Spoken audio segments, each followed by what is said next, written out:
वालेकुम dear students, हमारा programme है आज का सवाल, जिसमें हमारा पहला सवाल है कैन वी मेक दुआ फॉर द डेड?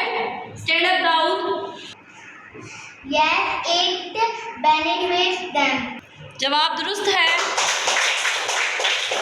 हमारा अगला सवाल है what protect children from punishment?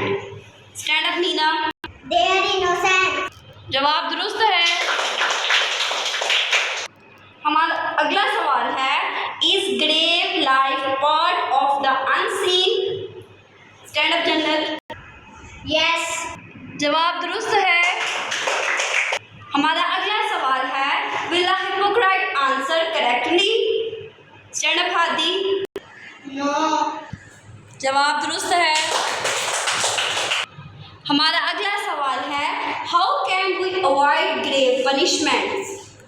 Stand up Ayan. Repent and good deeds. जवाब दुरुस्त है।